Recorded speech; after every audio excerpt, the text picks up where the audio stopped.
Sige. Hello guys! Hello guys. Good morning mga kadogo, mga kamingming.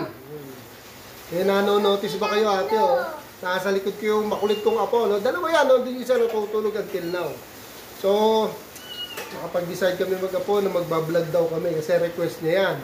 So, ito yung time para sagutin natin si Ma'am Alicia ng Bulacan. About dun sa mga ear mites concern. Ear mites mostly sa pusa. Pero, sa aso meron din eh, kaya lang mas common kasi sa pusa. Pag ear mites na tinatawag. So, ito yung kitten ko na nawala, na ibalik sa akin. So, dati pangalan niya Pacquiao, pero ngayon iba na. Ano pangalan nito? Doggy. Si Doggy. Okay? Doggy na pangalan niya, hanggang sa paglaki siya si Doggy, di ba? Sige Doggy, sa amo mo. Ayan, sabi mo, hello mga ka-Doggy. Hello, ano po? So yun, mamali siya about sa ear mites. Mga dati na i-ano ko na to, na i-content ko na to eh.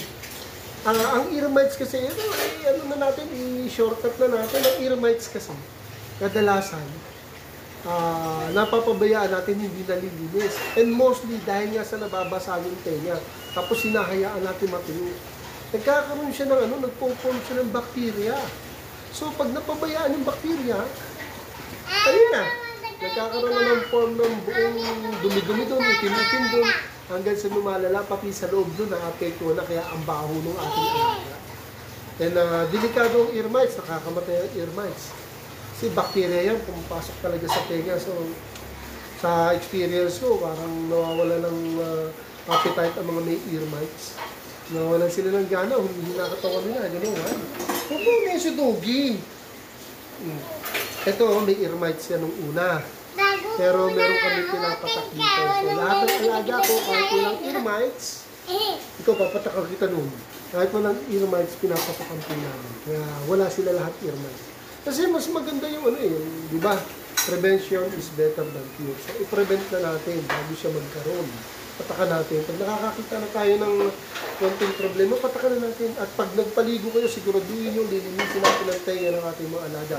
Especially pusa. Tapat lang nito yan dry cloth, pero mas maganda yung earbuds. Yung cotton buds. Ililinisin natin yung paligid. Huwag yung papasok sa loob. Baka naman matusok yan. May mga eardrum din yan sa loob. So ito, ang kulit-kulit lang. Ka-baby lang, nagugutong yata. So yun, mamali siya. Ang cause ng ear mites yun na talaga. Yung maling pagpapaligo, papasukan ng tubig. Ganun lang kasimple. Saka maglagay tayo ng ear drop para makaiwas sa infection sa tenga. Mura lang yung ear drops na yun para sa ear mites. Maraming nabibili nun sa mga pet shop. Laganin natin. Tapos linis, di ba? Yun lang.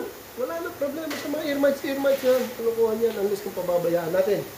Okay, mamali siya. Yun, nasagot ko naman ang concern nyo. And thank you sa pagtatanong directly sa akin. Ito naman, ako hindi naman sumagot sa lahat ng katanungan. Abot na aking makakaya.